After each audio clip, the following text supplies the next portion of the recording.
Are the WrestleMania 42 and 43 main events locked in? We have the real reason for an AEW Elite Reunion storyline, and Paul Heyman pushes a young fan at Survivor Series. Find out more about that in a little bit. So, Owen Mawson on Saturday. I said that weird, didn't I? Owen Mawson. That is my name. We saw on Saturday night Survivor Series take place. End of the War Games match. CM Punk and Roman Reigns, they're on all right turns. A little bit of a fist bump. You were telling me before. The Zebros. The Zebros. The Zootropolis too. Yep, I'll take his word for it. Up the Zebros. I imagine they're great guys. But however, Roman Reigns and Cody Rhodes, their interactions are not quite so nice. He went to help him up, but Cody just jumped up himself and squared up to Roman. Because he's a real man. He's an American nightmare. Yeah, Roman Reigns tells Cody Rhodes, hey, we're never going to team again. Cody's like, well, pal, that's all right. And according to Owen Mawson, the Wrestling Observer, this is not only looking forward to WrestleMania 42, because we saw the reports last week saying at the end of War Games would tell us what the main event of WrestleMania 42 will be. But apparently, it's looking forward to Saudi Arabia as well. Yes, so the Observer is saying for some people in WWE, they are already thinking about WrestleMania 43 as well as 42. Every key booking decision at this point for the top few people within the company do involve building matches both tentatively planned for WrestleMania in Las Vegas in 2026 and then for the 2027 Saudi Arabia show. So not only, at the end of the War Games match, we had Roman and Cody face to face, not on good terms, but then who pinned CM Punk as well in the War Games match? Who did pin CM Punk in the War Games match? Good old Bron Breakker. My goodness me. Are you saying that CM Punk versus Bron Breakker will happen at WrestleMania 42? I mean, definitely 42. 43 is way off for that. Not Brock Lesnar versus Bron Breakker? Oh, I don't think so. Why not? Maybe 43. As, the Observer's saying they are planning things for 43 as well as 42. But 42, you've just had Bron Breakker pin the World Heavyweight Champion. Surely that's going to lead to something a little down the line. What about Austin Theory? Everyone could tell it was Austin Theory in that balaclava because of his dump truck, Owen. Well, I mean, that's the thing. What is he going to do? I don't really care, me. He didn't pin the champion, did he? No. So, I mean, coming out of War Games, it looks like Bron Breakker versus CM Punk for the World Heavyweight title at Mania 42, and also maybe Roman Reigns versus Cody Rhodes at 42. 43 in 2027 in Saudi Arabia. Apparently they've got an idea of what they're going to do. I don't know how they can possibly have an idea. Far ahead. Imagine this time, sort of 2 years ago, they had Seth Rollins penciled in for a championship match, probably, and then look what's happened. You can never tell these things so far in advance. Yeah, we can't even really lock 42 in at this moment, can we? Anything can happen. Anything can happen. What was up with Roman Reigns' arm? He had a little bit of it bandaged up. That's a good question. Yeah. I don't know. That might flare up come April. You never know, do you? Anyway, over to the AEW side of the tracks we go. We saw the Elite Reunion happen. Full gear. Words happened in my mouth right there. Will they, won't they? It appears they will, because on Dynamite last week, they were in the same locker room. And what could that mean?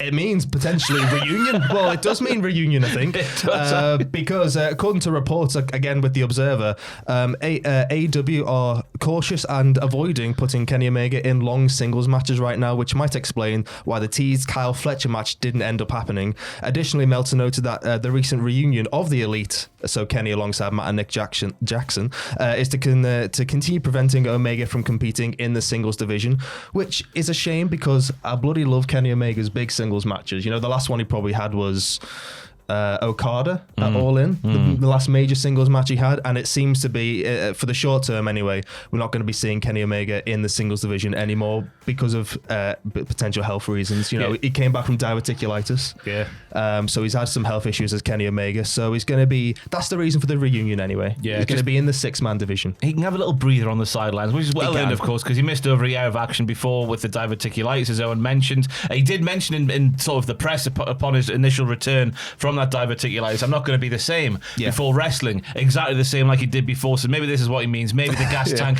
can't quite go half an hour, but it can do 6-man tags. Yeah, I mean, his style hasn't adapted at all, really. He wrestles the exact same, but as you just mentioned, he's just doing it in shorter bursts in these multi-man matches.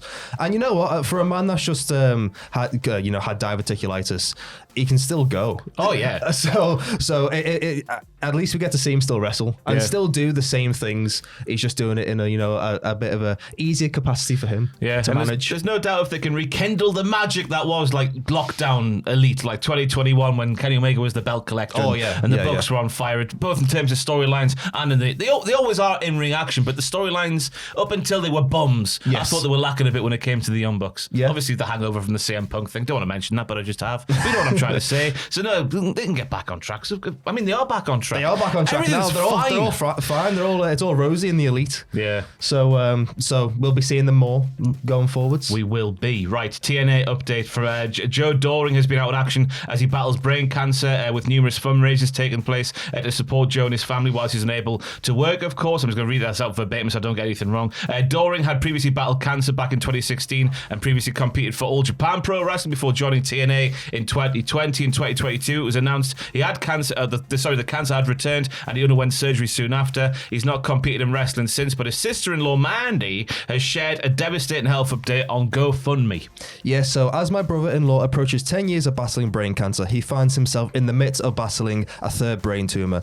Joe has underwent radiation and his first round of chemotherapy to continue for at least 5 more months. After Joe's last brain surgery in 2022, located on his brainstem, he developed ataxia on his right side, which has greatly impacted his mobility. Joe worked very hard with physiotherapy. However, he mostly uses his wheelchair in his day-to-day life, requiring assistance when using stairs, a walker, and any transitioning. This has been a great change, as one would imagine, from being a professional sports athlete. However, despite this great challenge, Joe has remained determined, focused, and most of all, in good spirits. He chooses not to feel sorry for himself and battles his journey very privately. I feel after 10 years to show Joe more love, that he still has support and encouragement will help him embark on this latest battle. So, I mean, it goes without saying, we wish everyone at Cultaholic wishes Joe Doring all the best in his battle. It's a horrible thing. It's awful to read, but he's in good spirits, which is great to hear. We just send him nothing but the best. Yep, up the Joe Doring, big hoss of a man, no doubt. He will pull through. Up the Joe Doring. I don't know what else we say there. Yeah, just wish him all the best. Yeah, just all the best from everyone here. But of course, we'll put the link to the GoFundMe in the comments down below. If you can support, please do. If you can't, that's fair enough as well. Times are tough, aren't they? Anyway, we end things with Survivor Series news regarding Paul Heyman. We see a clip filmed by a fan in the crowd, because that's where the fans would be at this kind of show. It shows Heyman in the vision walking through the crowd, and a young boy. It might have been you, Owen Mawson. I'm not that young. I'm not that small. Little Owen Mawson runs up to Paul Heyman, and Heyman goes, get out my personal space. Now, of course, you're looking at that footage and you're thinking, wow, Paul Heyman. There's many ways to react to that kind of situation, and going, what is clearly a child might not be the best course of action to take. Obviously, people are thinking, my goodness me, he's going to get in a bit of trouble. Could there be legal ramifications for this kind of thing? However, Fightful Select have an update what the company from the inside are thinking about this entire situation. They certainly do. So Fightful Select are saying that there is no real heat from what they have heard over Paul Heyman pushing a child out of his way at Survivor Series. There was more heat on the security for allowing someone through. And if you watch the clip, I mean, the kid does get through very easily. There's a security guard there, and he just wanders on in. Maybe Paul could have handled it a bit better. You know what? Paul could have handled it a bit better. He definitely could have. He didn't have to yeet a kid 10 yards down the road.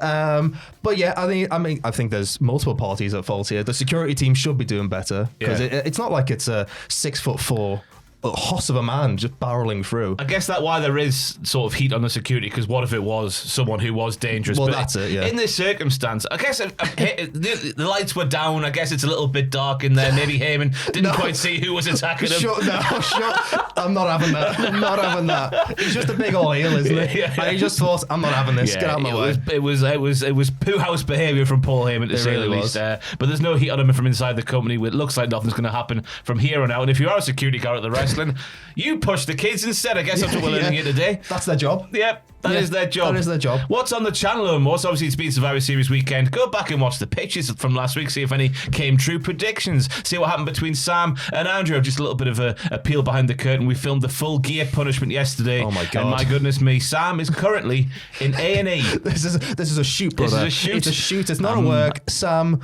is in A&E. I might have taken things too far as punishment master here at Cultaholic Wrestling, but good news. news for Sam. As soon as he gets out of A&E, we're going to film the Survivor Series punishment video because he lost that one as well. He's having a rough old time. He's not isn't going he? to get hurt in that one, but his pride might get not physically hurt, but his pride might get hurt. He's having a rough old time. So, Yeah. so full gear punishment coming to Patreon soon. Tomorrow, yeah, because little Andy was a bit tired this morning. She's like, I need a little lie in. Yes, So that's fair enough. he's earned it, Yeah. from getting away. He got 3 hours sleep before coming back in yesterday to do the thing. But What a guy, what a trooper. yeah.